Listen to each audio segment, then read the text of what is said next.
Fatih Alev is an administrator at the Danish Islamic Center in Copenhagen. He stopped being an imam in 2006 due to the cartoon crisis. The agenda was a very negative agenda, and I felt that maybe the time that I'm using on these issues would be better. Give better results if I work on some specific projects, not debating issues, but trying to create some results. The harsh political debate against Islam in Denmark has frustrated many Muslims, making it harder for them to feel accepted in the Danish society. That it is a problematic way of dealing with the Muslim minorities. It's always the negative aspects are being highlighted in the debate. Such debate has even reached elementary school, says Lina Bjørn, who teaches immigrant children how to read and write Danish. I can tell you that the children they are saying either you are a Muslim or you are a Danish. It's not if you are Muslim or a Christian. It's Danish or Muslim. Local politicians from the left suggest that Muslim immigrants can start feeling part of the society by the strong connections they have with their city and their neighborhoods.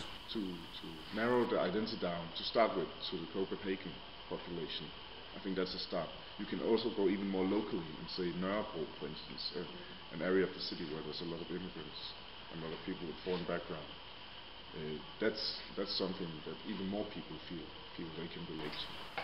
But for some local politicians from the right, Islam represents a threat to the Danish way of life. We are actually a very open society, and we take good care of the people who comes to Denmark.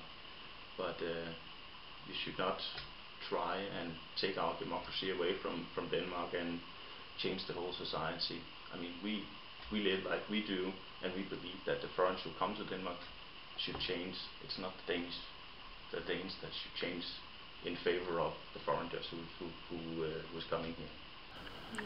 Researchers suggest that people consider Islam a threat because they don't consider it Danish. I think this is where it reveals itself that the real problem as such is not necessarily radicalization.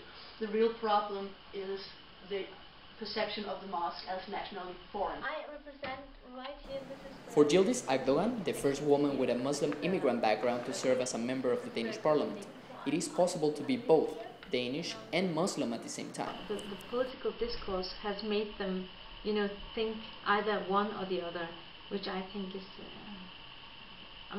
stupid. To reduce yourself to be you either this or you are either that. The truth is they are both Danish citizens, Danish part of the Danish society, but they have also their religious or ethnic background.